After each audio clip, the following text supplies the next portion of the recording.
So the Marvel Rivals Season 6.5 patch notes are finally here, so let's take a quick look at it. If you like this type of content, make sure to hit that like button, and of course subscribe to the channel if you're new and you're coming back on the regular. Greatly helps me out, but without further ado, let's dive straight in. So like I said, ladies and gentlemen, we have the Marvel Rivals balance post for Season 6.5, so let's go ahead and look at everything. So first and foremost, for our Vanguard adjustments, we are looking at Doctor Strange. They're reducing the shield value recovery speed from 70 seconds to 60 seconds. Interesting change on that front. I'm not sure if it'll really do a ton to the character and overall power dynamic, but definitely an interesting change we have to see in the server. For Rogue, they're increasing the defensive stance absorbed damage energy conversion rate from 0.27 to 0.35. That's a pretty big change. And to reduce the fatal attraction cooldown from 17 seconds to 14 seconds. The character, in my opinion, is already decently good, and changing this is pretty insane. So for Thor, Hammer Throw new effect hits now grants 50 bonus health. It only triggers once per throw, even if hitting multiple enemies. This is pretty interesting. They reduced the bonus health provided by Storm Surge from 75 to 50. 50 health change, pretty massive in my eyes. I think Thor is honestly in a relatively pretty good state.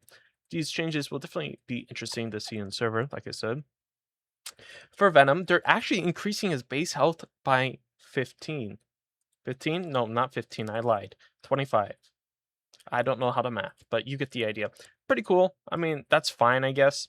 And they're increasing the Feast of the Abyssal limit damage to bonus health conversion from 1 to 1.3. So basically, Venom is going to be even more annoying to deal with now when he ults. That extra 25 HP will be pretty different, especially because he already is a pretty survivable hero as he is, so this is a rather interesting change. For Duelist, for Deadpool, they're increasing the healing amount gained when releasing Pop Quiz ultimate ability from 30 to 35 and from 60 to 70 upon passing the challenge. I guess that's fine. For Moon Knight, they're reducing the bonus max health provided by Moonblade from 100 to 75. I rather they just look at his damage. They did in fact nerf Phoenix, but all they did was change her to a 250 HP hero. They didn't touch the damage she does. They didn't touch the survivability, the mobility, the ultimate. They didn't change anything. They just reduced her max HP, which I don't know. I guess that's fine. For Psylocke, the psionic crossbow damage fall off adjusts the maximum damage fall off at 30 meters from 60% to 70%. And they reduced the single hit damage of Dance with Butterfly from 170 to 160. So actually a okay nerf to Psylocke. Pretty sure this is going to be big because you're going to be able to stack it now and actually do healing once again. Before it was pretty nasty. So Squirrel Girl, they increased the projectile speed of Squirrel Blockade when unleashing without charge from 20 meters a second to 30 meters a second. Okay. Star-Lord. They reduce the energy cost of Galactic Legends. You're going to be able to get your Star-Lord ult a lot more. Okay, Storm. Massive changes to Storm. So Weather Control Tornado new effect using Windblade and Bolt Rush under this aura now grants Storm bonus health and a damage conversion ratio of 25% up to a max of 75 bonus health. Under this aura, Windblade hits reduce Bolt Rush cooldown by 0.5 seconds, only once per cast, even if hitting multiple enemies. Increase Bolt Rush speed radius from 1 meter to 1.5. Thunder and Lightning new effect. Ally buffs now decay over 2 seconds after leaving the aura instead of vanishing instantly. Okay. Thunder, reduce damage boost from allies from 12% to 8. And reduce animation and lag when using weather control. Now, this is really interesting. It seems like they're doing some sizable buffs to Storm, but they're reducing the damage boost from allies from 12% to 8%, which is a pretty massive change in my eyes. But I do like Storm buffs because I feel like the character was definitely underused and underappreciated and loved. But I think like this is cool overall. So Punisher, they reduced the energy cost of Final Judgment from 3,700 to 3,400. I feel like originally it was at that. Originally, it was around 3,400 when they did the changes. I forget what season it was, maybe season 2, season 3, when Punisher was super meta, when he was getting his ult like every second with the turret conversion. So this is really interesting. They reduced the energy cost of Last Stand Ultimate from 3,400 to 2,800. That's insane. What?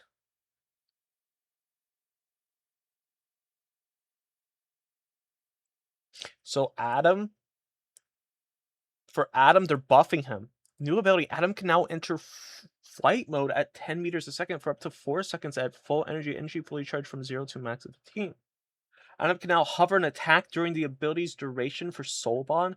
This is pretty crazy. So my biggest thing with Adam Warlock was that his biggest weakness was that he didn't have any movement.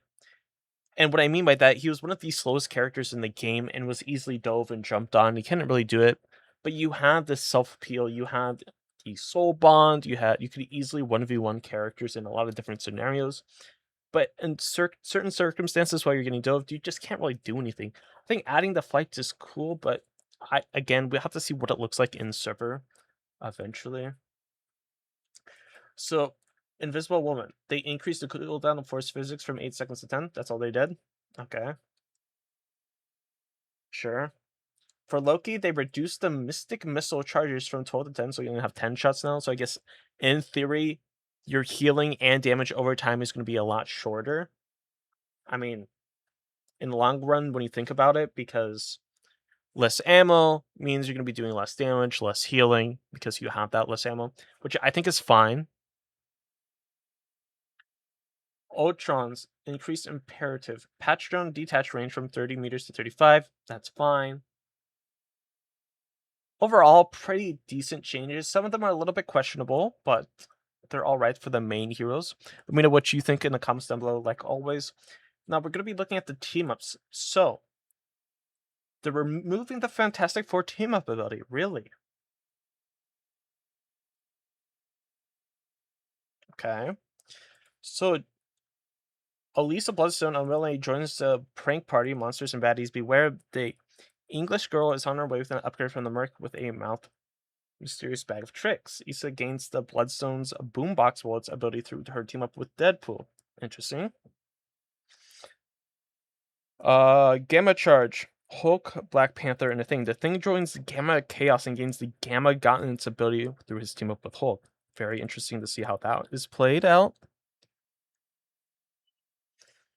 Rocket Network. Mr. Fantastic connects to the network and unlocks a Fantastic Amplifier ability through his team up with Rocket Raccoon. Very interesting to see how that works. And then new Psionic Mayhem, Invisible Woman, and Doctor Strange. Two decent characters already. So Doctor Strange joins forces with Invisible Woman and unlocks the Psionic Vortex ability. Now, in my eyes, Psionic Vortex, I feel like you go in and it's going to kind of suck people towards each other. So I feel if you use this ability, then go for an ultimate, it's going to be a pretty good combo. So overall, some pretty good changes to the game as a whole.